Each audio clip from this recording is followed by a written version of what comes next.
Alright, welcome to TriMet 101. Time to talk about our neighbors to the north. Vancouver. No, not that Vancouver, the one in Canada. Now, I don't have a passport yet, so I haven't actually been there to film any footage, so I can't really show you video footage of Canada. But I will be showing you Portland footage or pictures I found on the internet, and I feel as though this video will be a lot more fair than my Portland Transit versus Toronto Transit video. Firstly, let's compare both cities. Portland has a population of 652,000 as of 2020. The metro area has 2.5 million people and includes nearby cities of Gresham, Hillsborough, Beaverton, Tigard, and more. Vancouver, BC, Canada has a population of 631,000 as of 2016, pretty close to Portland. Greater Vancouver has a population of 2.4 million people, again very close to the Portland metro area, and includes cities such as Richmond, Surrey, and Burnaby. This is a very, very similar comparison. I feel as though this really should be as fair as possible. Alright, so let's start with the transit companies. Portland has TriMet, and Vancouver has TransLink. These companies provide the vast majority of bus and rail transit for their respective cities. Up until 2019, TriMet's buses looked like this, and they now look like this. In fact, I'm going to be making a video very soon about paint schemes, so stick around for that. And TransLink buses in Vancouver look like this. I quite like both of these. Okay, let's get technical. I will compare the number of bus lines from TriMet to TransLink. So TriMet has 80 bus lines plus one overnight only service for a total of 81. This will be changing and increasing over the course of the next few years due to things like Forward Together, but that's a topic for a different video. One that I've already made. Anyway, 216 bus lines run in Vancouver. What? So yes, some of these serve school trips or run like once or twice a day and, whatever, but that is insane. Vancouver is one of those cities where you probably don't need a car to live there. There are so many options if you live in the downtown area. There are so many options to get around, just like Portland. But many of Vancouver's suburbs and nearby cities of Burnaby, Richmond, Surrey have nice grids of buses of their own. So really, you could live in the suburbs without a car. I think that is awesome. I'll get into reasons later as to why or how TransLink is able to operate so many buses. Now about Bus Rapid Transit, BRT.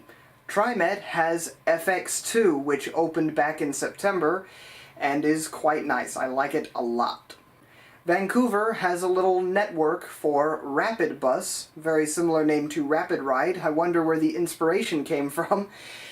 And Vancouver has 5 rapid bus lines. They're numbered R1 through R5. But I'd also like to talk about bus line 99, because I find this one interesting. For some reason, it's also known as the B line. I'm not sure where the A line is. The 99B line. I don't know.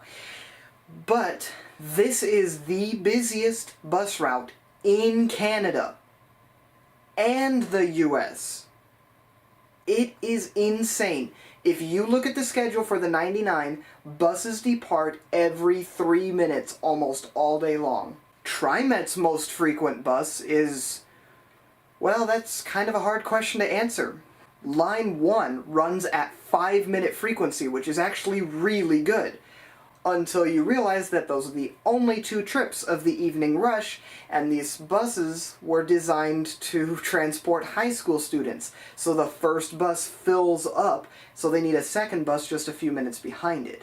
So that's kind of cheating. So the most frequent bus line that is consistently frequent all day long is line 72, which runs every 10 to 12 minutes all day long. Now, before the annoying operator shortage happened, it was running much more frequently, and during the rush hour there were buses every 5 or 6 minutes, which again is not bad. Alright, train time. Portland area has the MAX. Here's a clip of one traveling at pretty high speeds, and it looks pretty simple. However, the SkyTrain in Vancouver is unmatched. Now, it only has 3 lines, but 2 of the lines have branches.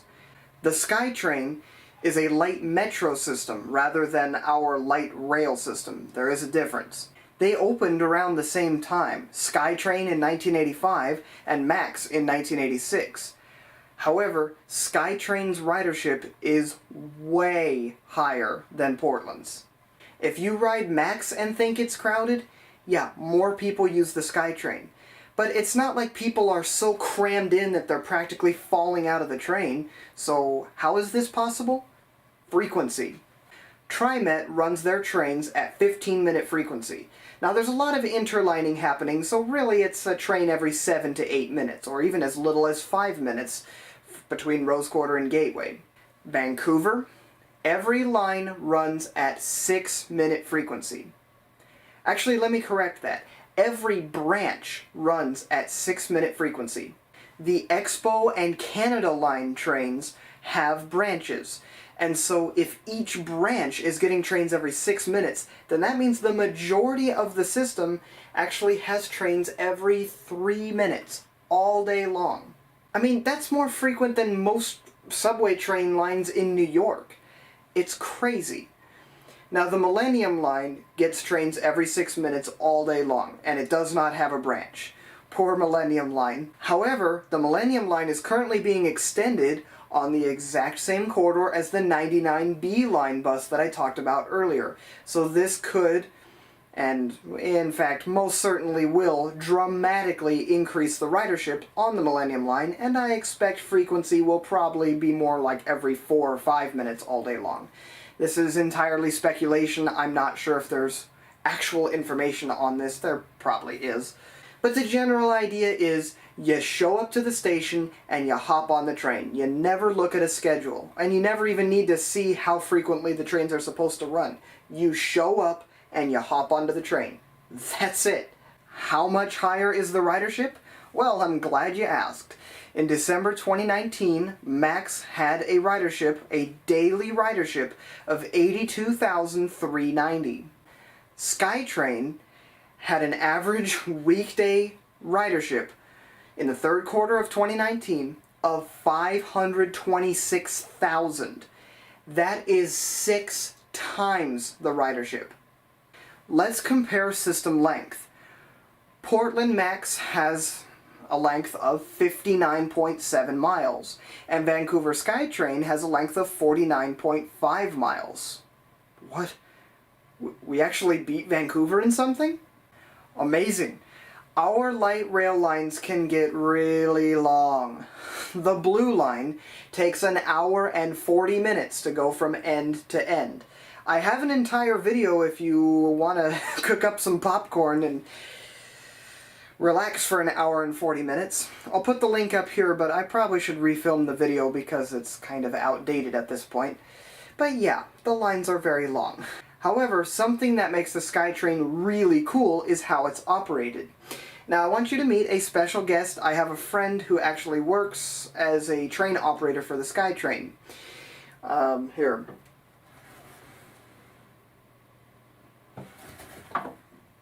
Here he is, my imaginary friend. Yeah, that's about it. The SkyTrain is 100% automated. There are no drivers. There's not even a cab. You can stand at the very front of the train and look out the front window. That seat always gets taken from what I've seen in other videos, but automated. It is amazing. The entire line is grade separated, and much of the trackway is elevated, and so if you stand at the front of the train, or I guess anywhere in the train, you get some nice views, and again, large portions of the tracks are elevated, hence the name SkyTrain. MAX does not do that. We have it all, and that's not necessarily a good thing. MAX behaves like a suburban train, a streetcar, a slightly faster streetcar, the SkyTrain, a subway, but there are still lots of at-grade crossings. This limits frequency and makes automation much more difficult because there's so many more obstacles when you have at-grade tracks.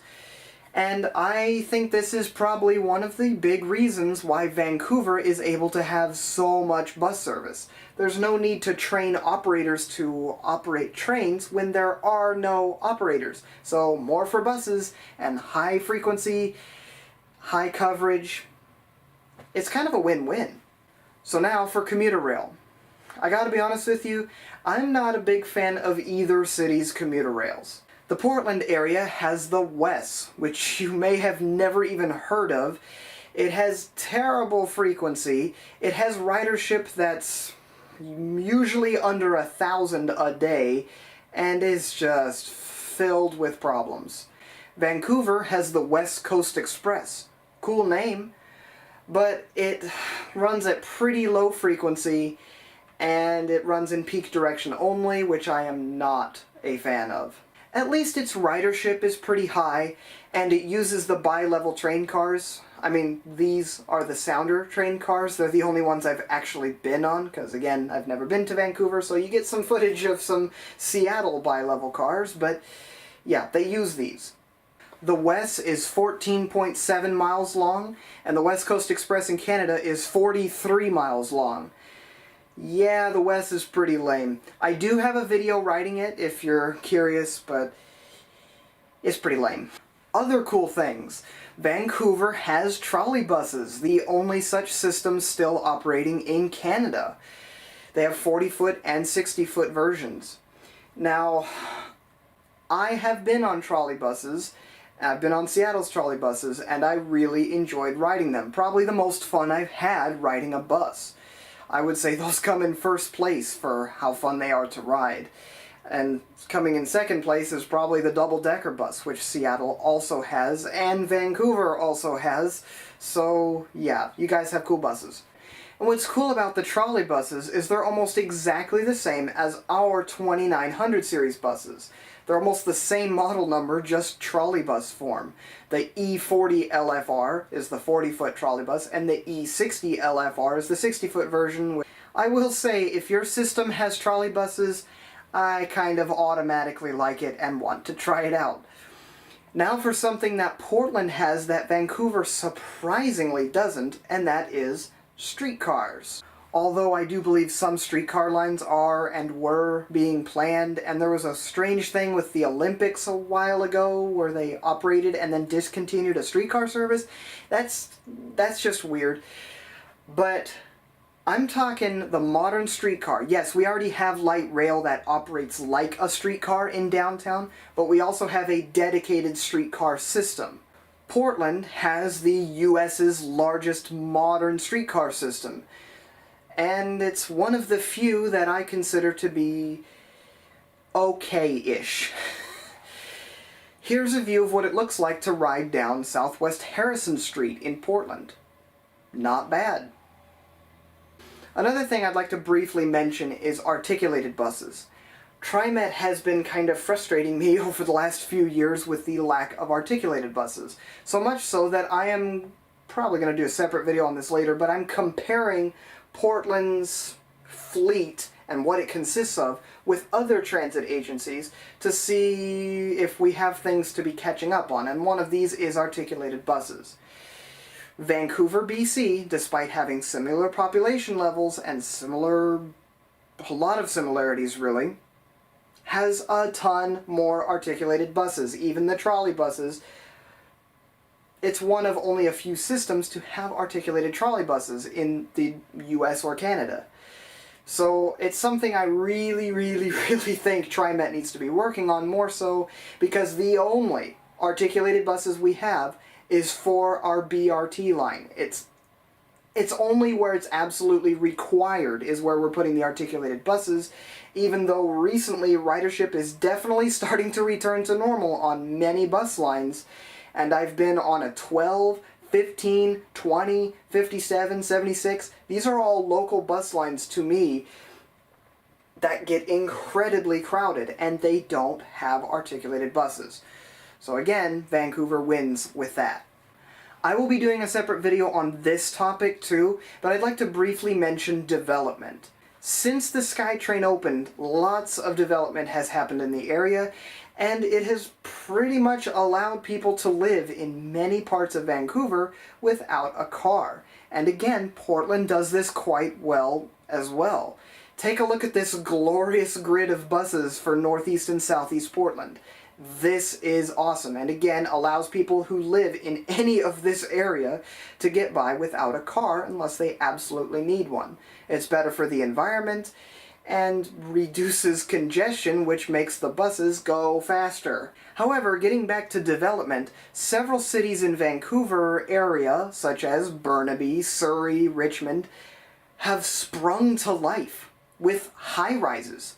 I mean, you can just go on Street View and look at it for yourself. Since 2007, a lot has changed, and the SkyTrain has existed before then. It's an ever-changing landscape, and it is awesome. Portland has some areas like this as well, such as the South Waterfront development, but again, I will be making a separate video on this later, so hold your horses. I'm not actually going to be delving any deeper into that topic. Thank you for watching. Hopefully I'll get my butt out there someday soon, and you bet that if I do, there's a lot of stuff I will be filming for this channel. Okay, bye.